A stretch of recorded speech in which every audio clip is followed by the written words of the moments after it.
नवीनच लग्न झालेली सून होती. पण नुकतीच आलेली सून नेहाला येऊन अजून महिनाही झाला नव्हता. पण का देव जाणे, तिच्या चेहऱ्याकडे पाहिलं तर आनंदी दिसत नव्हती. कदाचित काही कारणास्तव नाराज होते. सुरेखाजींनी कितीतरी वेळा विचारण्याचा प्रयत्न केला, पण प्रत्येक वेळा नेहा त्यांच्याशी बोलणे टाळायची. सुरेखाजी सुद्धा हाच विचार करत राहिल्या की त्यांचा नुकतंच लग्न झाले. नवीन घरात स्थायिक व्हायला पण वेळ लागतो, म्हणून कदाचित तिला जास्त बोलता येत नसेल आणि ती गप्प राहते. एक दिवस अचानक तिचा भाऊ तिला न्यायला आला. त्यांचे नुकतेच नवीनच लग्न झाले होते, म्हणून सुरेखाजी यांनीही जाण्यास विरोध केला नाही. सूनबाई गेल्यानंतर सुरेखाजी यांनी त्यांचा मुलगा वेदला विचारले की काय झाले बेटा. सूनबाई खूपच शांत आहे. ती काही बोलतही नाही. तिच्या चेहऱ्यावर उदासी दिसत आहे. काही प्रॉब्लेम आहे का? माहीत नाही आई, मला तर असे काही वाटले नाही, वेदने उत्तर दिले. आई म्हणाली, कदाचित माझाच काहीतरी गैरसमज झाला असेल, पण तरीही एकदा तिचे मन तपासून बघ. कुणास ठाऊक, जे तिला माझ्याशी बोलता येत नाही ते ती तुझ्यासोबत बोलेल. वेद बोलला, ठीक आहे आई, तू काळजी करू नकोस. ती घरी येईल तेव्हा मी तिच्याशी बोलून बघेन. इतकं बोलून वेद त्याच्या ऑफिसला निघून गेला. संध्याकाळी वेद घरी आला तेव्हा त्याला दिसले की सुरेखाजी दुःखी होऊन बसल्या होत्या. तिला उदास बघून वेदने विचारलं की काय झालंय तुला आई, अशी उदास का बसली आहे? वेदच्या प्रश्नावर सुरेखाजी त्याच्याकडे बघत म्हणाल्या, बेटा, उद्या रविवार आहे, तेव्हा एक काम कर, माझं तुझे सामान माझ्या खोलीत शिफ्ट कर. मी तुझ्या खोलीत शिफ्ट होते. आईच्या बोलण्यावर वेद आश्चर्यचकित झाला आणि आईजवळ बसून त्याने आईला विचारले, अरे, अचानक रूम शिफ्ट करायचा विचार तुझ्या मनात कुठून आला? आणि असा अचानक काय प्रॉब्लेम झाला की तू रूम शिफ्ट करायचं बोलत आहेस? त्यावर सुरेखाजी म्हणाल्या की अरे, मी एकटी जीव आहे, तुझे वडील नाही. मग एवढ्या मोठ्या खोलीची मी काय करणार? मोठी खोली तू घे आणि तुझे सामान माझ्या खोलीत शिफ्ट करून दे. अरे आई, राहू दे ना, काय गरज आहे? आपण आरामात राहतोय ना. असेही नेहा येते नाही आहे. ती काय विचार करेल आणि लोक नेहाबद्दल काय काय बोलतील की घरी येताच तिने तिच्या सासूला हाकलून दिले. वेद हसतच म्हणाला. सुरेखाजी त्यांचे बोलणे ऐकून गप्पच झाल्या. पण दुसऱ्या दिवशी त्यांनी त्यांच्या मागे लागून खोलीत शिफ्ट केली. जेव्हा सर्व सामान शिफ्ट झाले तेव्हा सुरेखाजी म्हणाल्या, बेटा, एक काम कर, तुझ्या सासरच्या घरून आणलेला सोफाही इथे याच खोलीत आणून ठेव. त्यांचे बोलणे ऐकल्यावर वेद म्हणाला, आई, तुझ्या डोक्यात नेमकी काय सुरू आहे? पडू दे ना बाहेरच, पाहुणे आल्यावर बाहेर बसण्यासाठी उपयोगी पडेल. अरे, मग आपलाही सोफा आहेच ना, तो ठेवला जाईल हॉलमध्ये. अरे आई, तू काय बोलत आहेस? नवीन सोफा आहे तर तो हॉलमध्ये चांगला दिसेल ना. नाही, तो सुनबाईचा तर सोफा आहे, तर तो तू सुनबाईच्या खोलीतच चांगला दिसेल. आईचे बोलणे ऐकून वेद क्षणभर शांत झाला. मग तो म्हणाला, कोणी काही बोलले आहे का तुला? अचानक त्याचा प्रश्न ऐकून सुरेखाजी खोटं बोलल्या की नाही, कोणी काही बोलले नाही. बस फक्त एवढा सोफा खोलीत नेऊन ठेव. शेवटी वेदने तो सोफा त्याच्या आणि नेहाच्या खोलीत नेऊन ठेवला. दुसऱ्या दिवशी जेव्हा वेद ऑफिसमधून घरी आला तेव्हा पाहिले की नेहा घरी आली होती. तिला पाहून वेदला आश्चर्य वाटले, कारण नेहा आणखी काही दिवस तिच्या माहेरी थांबणार होती. वेदने नोटीस केले की नेहा आणि सुरेखाजी एकमेकींसोबत मनमोकळेपणाने बोलत नाहीत. काही दिवसांनी नेहा परत तिच्या माहेरी गेली. त्या दिवशी वेद घरी आला तेव्हाही सुरेखाजी उदास बसलेल्या होत्या. वेदने आईला तिच्या उदासीमागचं कारण विचारले.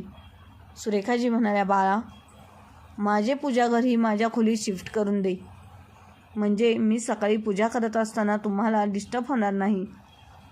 वेदने आश्चर्यचकित होऊन विचारले की आई, तुला कोण म्हणाले की तुझ्या पूजा केल्याने आम्हाला डिस्टर्ब होतो म्हणून? वेदने प्रश्न विचारल्यावर सुरेखाजी घाबरून डचकून, अरे कोणीच तर नाही, काहीच बोलले नाही, पण त्याचं काय आहे इतकं मलाही कळतं की माझ्यामुळे तुम्ही लोक सकाळ सकाळी डिस्टर्ब होत असाल, म्हणून तू माझे पूजाघर माझ्या खोलीमध्ये शिफ्ट करून दे. वेद पुढे काही विचारण्याआधीच सुरेखाजी किचनमध्ये वेदसाठी चहा करायला निघून गेल्या. आता वेदच्या चलबिचल सुरू झाली होती, कारण जेव्हा कधीही नेहा तिच्या माहेरी जायची तेव्हाच काहीतरी विचित्र गोष्टी त्याच्याकडून करून घेत होती.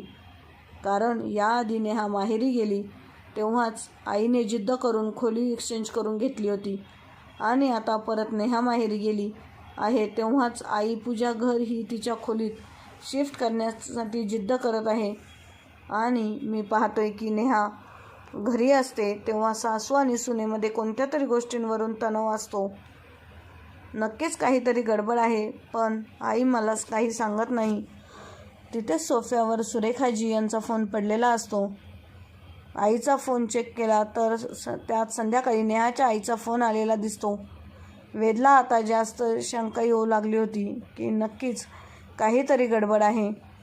त्याने पुन्हा एकदा त्याच्या आईला विचारण्याचा प्रयत्न केला, पण आईने त्याला उत्तर देणे टाळले. पण शेवटी त्याला आईच्या जिद्दीपुढे गुडघे टेकावेच लागले आणि तो आईचे पूजाघर तिच्या रूफमध्ये शिफ्ट करतो. दुसऱ्या दिवशी वेद जेव्हा ऑफिसवरून घरी येतो तेव्हा तो पाहून हैराण होतो की नेहा तिच्या मागे माहेरून घरी परत आलेली आहे. पण जर आईच काही सांगायला तयार नसेल तर वेद विचारणार तरी कोणाला? नेहाला विचारले तर तुम्ही फक्त इतकेच सांगितलं की आता आईची इच्छा हे त्यांनाच काय करायचे आहे ते, त्यात मी काय बोलणार? त्यामुळेच वेदसुद्धा तिला जास्त काहीच विचारू शकला नाही. पण त्याच्या मनात शंकाच निर्माण झाली होती, आणि त्याच्या संख्येने निरसन जेव्हा झाले तेव्हा नेहा तिच्या माहेरी पुन्हा निघून गेली.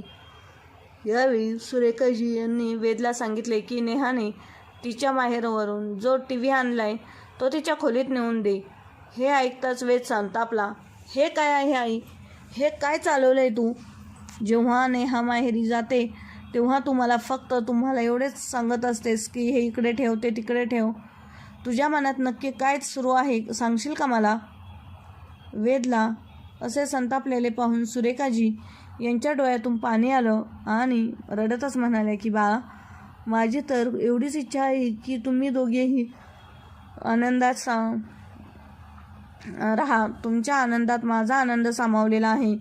शेवटी मी आणखीन किती दिवस जगणार आहे? माझ्यामुळे तुमच्या संसारात विघ्न पडावे असे मला अजिबात वाटत नाही. आईचे बोलणे ऐकून वेद हैराण झाला.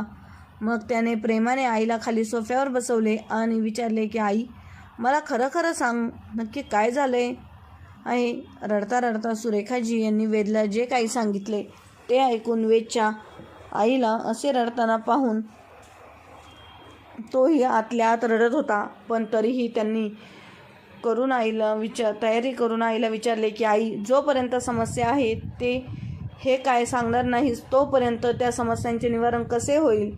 वेदला असे रडताना पाहून सुरेखाजी यांनी रडत रडत वेदचा हात पकडला आणि म्हणाले की आधी मला वचन दे की तू मला सोडून कुठेही जाणार नाहीस. मी तुझ्या विना अजिबात राहू शकणार नाही. तुझे वडीलही नाहीत. कृपया करून काहीही झालं तरी वृद्धाश्रमात सोडू नकोस. मी तुम्हा लोकांना कोणताही त्रास देत नाही, पण माझ्याकडून असे काही घडते की तुम्हाला माझा त्रास होतो. आई, हे तू काय बोलत आहेस? मला काहीच कळत नाही आहे. जरा सविस्तर सांगशील का प्लीज? आणि मी तुला सोडून का जाईल? मी तुला सोडून कुठेही जाणार नाही. आणि तुला कोणी सांगितलं की मी तुला वृद्धाश्रमात पाठवून देईल म्हणून? हे घर तुझे आहे. ज्या दिवशी तुला असं वाटेल त्या क्षणी मला या घरातून बाहेर हाकलून लावायचे.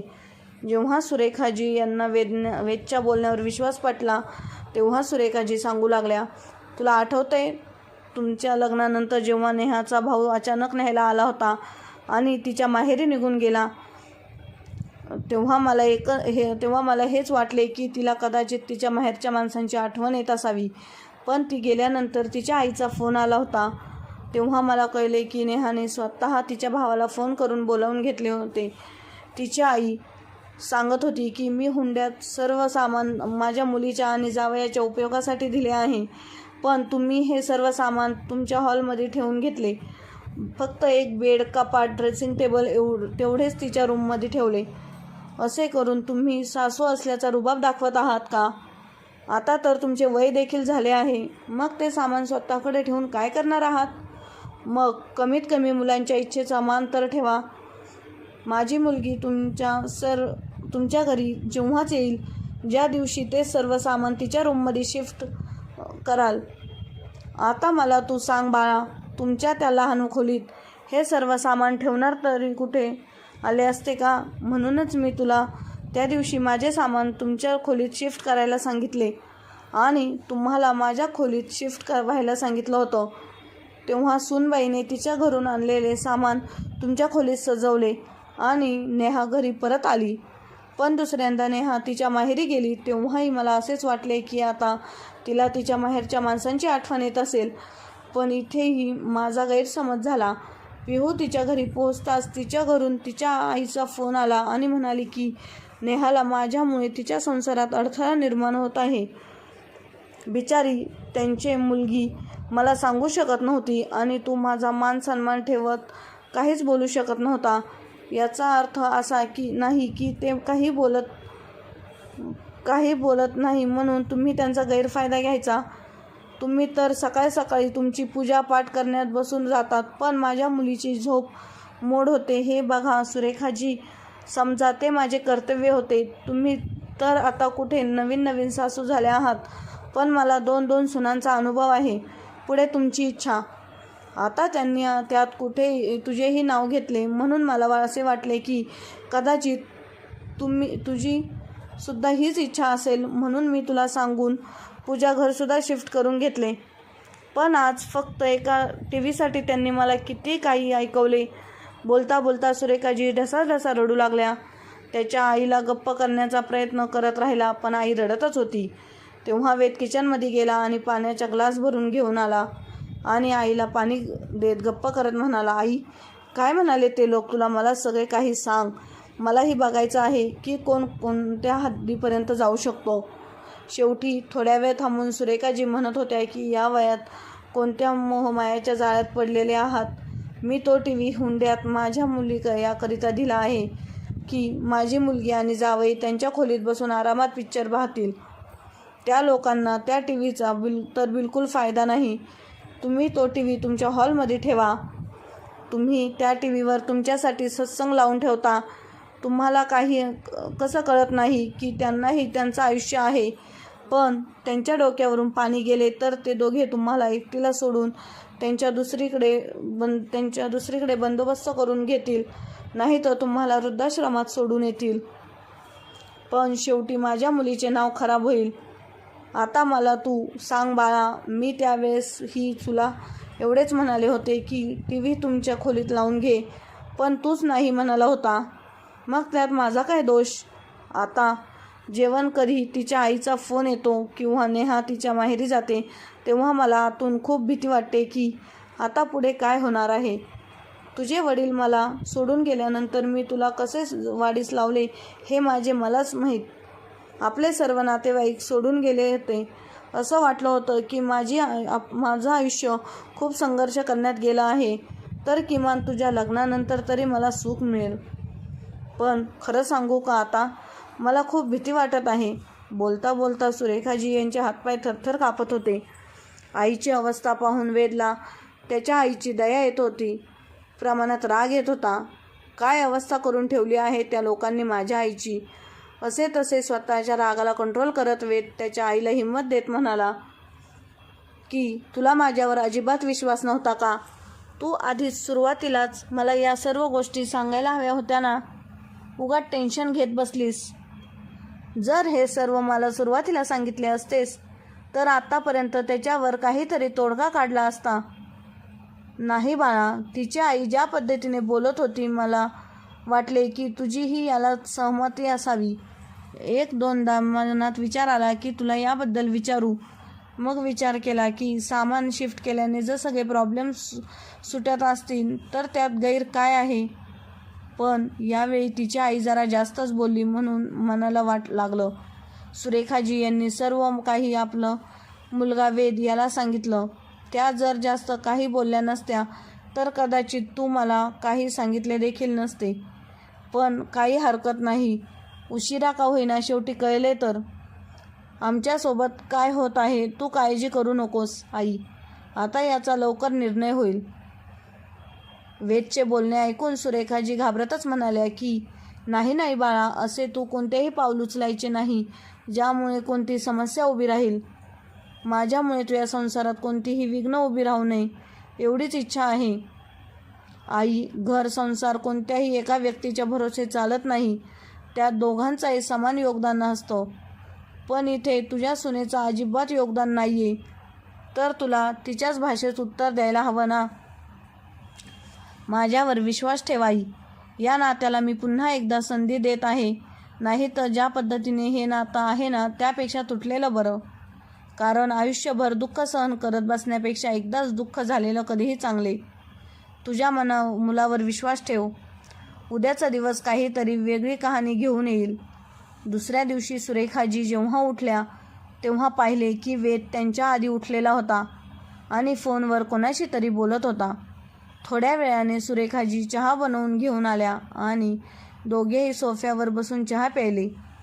तेवढ्यात दाराची बेल वाजली. सुरेखाजी यांनी जाऊन दरवाजा उघडला तर समोर 3 लोकं उभी होती.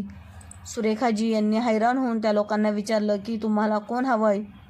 त्यातील एक व्यक्ती पुढे येऊन म्हणाला की आम्हाला वेद साहेबांनी बोलावलं आहे, तुम्ही जाऊन त्यांना बोलावता का. तर आम्ही आमच्या कामाला सुरुवात करतो. तेवढ्यात वेद स्वतः बाहेर आला आणि बाहेर येऊन म्हणाला की अरे आलात तुम्ही, चला पटकन लागा कामाला. मी तुम्हाला सांगतो की कोणते कोणते सामान उचलायचे आहे. इतक्यात सुरेखाजी यांनी विचारले की वेद, कोणते सामान उचलायला सांगत आहेस, मलाही काही सांगशील का. आई, आज तुला फक्त माझी साथ द्यायची आहे. प्रत्येक समस्यांचे निराकरण करण्यासाठी काही कठोर पावले उचलावीच लागतात. कोणी सरळ मार्गाने समजावले तर लवकर समजतं, तर काहींना सरळ सांगूनही काही उपयोग होत नाही. त्या लोकांची कर्तृत्व पाहून मला तरी इतके समजले आहे की ती लोक सरळ मार्गाने सांगून ऐकणार नाहीत, त्यामुळे त्यांना दुसऱ्या मार्गाने समजवणार नाही. पण तू नक्की काय करणार आहेस मला सांग तरी. बिचाऱ्या सुरेखाजी वेदला सारख्या विचारत होत्या. बस मी 1 मिनिटात येतो असे बोलून वेद त्या माणसांना काहीतरी सांगून समजावून परत आला आणि सुरेखाजी यांना म्हणाला, बघ आई, तुला फक्त माझी साथ द्यायची आहे. तुला आज थोडेसे कडक वागावे लागणार आहे. माझ्यावर विश्वास ठेवून सगळे काही ठीक होईल. मी इतका विश्वास तर नक्कीच देतो की मी चुकीचे काही होऊ देणार नाही. मग वेदने त्याच्या सर्व प्लॅन त्याच्या आईला समजावून सांगितला. त्यावर सुरेखाजी म्हणाल्या की सर्व काही ठीक तर होईल ना बाळा. आपल्या आईला अजूनही काळजी टेन्शनमध्ये बघून वेद त्याच्या आईला म्हणाला की अरे आई, तू एवढे का टेन्शन घेत आहेस. आज नाही तर पार, आज आर नाही तर पार. आता कोण त्याच्या प्लॅनवर काम करण्यास तयार झाला होता. 2 तासांनी वेद त्याच्या सासरी त्याच्या दाराजवळ उभा होता. त्याने दरवाजा ठोठावला. तेव्हा तिच्या मोठ्या भावाने दरवाजा उघडला. तेव्हा सगळे लोक एकत्र बसून नाश्ता करत होते. वेदला असे अचानक दारात आलेले पाहून सगळेच हैराण होऊन त्यांच्याकडे पाहू लागले. नेहाच्या दोन्ही वहिनीसुद्धा किचनमधून बाहेर आल्या आणि तिची आई त्याला समोर पाहून दोघीही हैराण झाल्या होत्या. तितक्यात सासरे म्हणाले, अहो जावई बापू, तुम्ही असे अचानक आज इथे. सगळे काही तर ठीक आहे ना. हो सासरे बुवा, सगळे काही ठीक आहे, तुम्ही काही काळजी करू नका. तितक्यात तिचा मोठा भाऊ म्हणाला, अरे सगळे बघत काय बसले. रवीजी आले आहेत तर त्यांच्यासाठी नाश्ता चहा घेऊन या. वेदनी खूप विनम्र होऊन सांगितले की मी नाश्ता करणार नाही. मी आता जरा घाईत आहे, मला ऑफिसलाही जायचे आहे. ते तर मी इथे फक्त हे सामान ठेवायला आलो होतो. आमचे बोलणे ऐकून सगळेच एकमेकांकडे आश्चर्याने पाहू लागले. शेवटी नेहाच्या आईने विचारलं, जावई बापू, कोणते सामान ठेवण्याबद्दल बोलत आहात तुम्ही? त्यांचे बोलणे ऐकून हळूहळू हसला आणि बोलला की ते सामान जे बाहेर ट्रकमध्ये आहे ते. हे ऐकताच घरातील सगळे लोक बाहेर येऊन ट्रकमधील सामानाला पाहू लागले. तर ते सामान होते ते नेहाच्या घरच्यांनी लग्नात हुंडा म्हणून दिले होते. जेव्हा सामानाला पाहून घरातले सर्व लोक एकमेकांकडे पाहू लागले तेव्हाच नेहा तरी तिच्या आईकडे तर कधी वेदकडे पाहत होती. शेजारी पाजारी लोकांच्या मनात गोंधळ उडाला होता. नेहाच्या आईने विचारले की जावई बापू, हे काय हरकत आहे? तुम्ही हे सर्व सामान इथे का घेऊन आलात? ते सर्व सामान घेऊन येण्याआधी तुम्ही एकदाही विचार केला नाही की आमची काय इज्जत राहणार? बघा, तुम्ही आजूबाजूची लोक उभी राहून कशी आमच्याबद्दल चर्चा आहे. नेहाचे वडील म्हणाले, हे काय आहे जावई बापू? मला तर अजून काहीच समजले नाही. वेद त्याचे दोन्ही हात जोडत म्हणाला, हे बघा सासरे बुवा, हे सर्व हुंड्यात मिळालेले सामान नेहाचे आहे, जे तुम्ही लोकांनीच दिलेले आहे. पण हे घर तर माझ्या आईचेच आहे. ते माझ्या वडिलांनी बांधलेले होते. आईने मला स्पष्ट शब्दात सांगितले आहे, एक तर तू तुझे नवीन घर विकत घे किंवा हे सामान ज्यांच्या आहे त्यांच्या घरी नेऊन दे. माझ्या घरात हुंडा म्हणून आलेल्या सामानाला जागा नाही. आणि जेव्हापासून ते हुंड्याचे सामान माझ्या घरी आले आहे तेव्हापासून मी एकदाही सुखाने झोपलेली नाही. तितक्यात नेहाची आई म्हणाली की नक्की तुम्हाला काय म्हणायचं आहे? सविस्तर सांगाल का? तुमच्या आईला प्रॉब्लेम काय आहे? वेदने हसतच उत्तर दिले की हेच सासूबाई, की जर तुम्ही हुंड्यात एक घरही दिले असते तर तुमच्या मुलीची थोडीशी सोय झाली असती. तिला असा त्रास झाला नसता आणि सारखे सारखे माहेरी येऊन बसावे लागले नसते. वेदचे बोलणे ऐकून तिचे वडील व तिचा मोठा भाऊ तिच्या आईकडे पाहतच राहिले. त्या दोन्ही सुना देखील त्यांच्या सासूकडे पाहू लागल्या. सासूबाईंनी गप्प बसणे योग्य समजले, कारण इथे त्यांची बाजू उघडकीस आली होती आणि तेही मुले आणि सुनांच्या समोर. आणि त्यांना कळून चुकले होते की वेदला आता सर्व काही समजले आहे आणि यावेळेस तुमची सासू देखील सक्तीने वागत आहे. पण तितक्या नेहामध्येच म्हणाली की माझ्या आईवडिलांच्या इज्जतीची काही पर्वा आहे की नाही तुम्हाला? हे जे हुंड्याचं सर्व सामान इथे घेऊन आलात, तुम्ही हा देखील विचार केला नाही की त्यांच्या मनावर त्याचा काय परिणाम होईल? बसूनही बोलता आले असते ना? तिचे बोलणे ऐकून वेद म्हणाला, अच्छा, म्हणजे बसूनही बोलता येतं का? मला तर माहीत नव्हतं, कारण तू आधी आमच्यासोबत बसून तू बोललीच नाहीस. कधीही काही प्रॉब्लेम झाला तरी माहेरी येऊन बसायची. मागून सासूबाई फोन करून माझ्या आईला काहीतरी त्रास देत होत्या. एवढे नव्हे तर तुम्ही लोकांनी माझ्या आईला धमकी देऊन जर तुमचे ऐकले नाही तर तुमचा मुलगा आणि सून वेगळे घर घेऊन राहतील. याऐवजी तुम्हाला वृद्धाश्रमात पाठवून देणार. तुम्हाला माझ्या आईचा विचार आला होता का? आता नेहासुद्धा काहीच बोलू शकले नाही. पण तिच्या घरातल्या सगळ्यांना नेहा आणि सासूबाईंच्या या हरकतीबद्दल करून चुकलं होतं. शेवटी मुलगी कशी असली तरी बाप तिचं घर कसं मोडू देणार? तिचे घर उद्ध्वस्त होऊ नये म्हणून सासरे हात जोडून मला म्हणतात, माफ करा जावई बापू, आम्हाला वाटले की आमची मुलगी आम्हाला भेटायला आनंदाने आली आहे आणि आजपर्यंत जे काही घडले ते घडले. पण आजपासून कोणतीही कृती होणार नाही की ज्यामुळे तुम्हाला आणि तुमच्या आईला त्रास सहन करावा लागेल. आता कृपया आमच्याबद्दल थोडा आदर ठेवा. कृपया हा हुंडा घेऊन परत जा.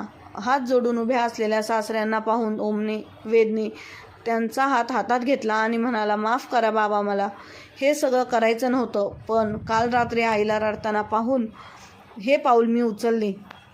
शेवटी सासऱ्यांनी हुंड्याचा ट्रक परत त्यांच्या घरी पाठवला आणि स्वतः नेहा आणि पत्नीसोबत त्यांच्या घराकडे निघून गेले. तिथे जाऊन आमच्या आईची माफी मागितली आणि भविष्यात असे होणार नाही असे आश्वासन दिले. अरुणजींनी बरोबर केले का? तुम्हाला ही स्टोरी आवडली असेल तर तुमचे मत कमेंट बॉक्समध्ये नक्की सांगा आणि लाईक शेअर करा आणि सबस्क्राईब करा. धन्यवाद.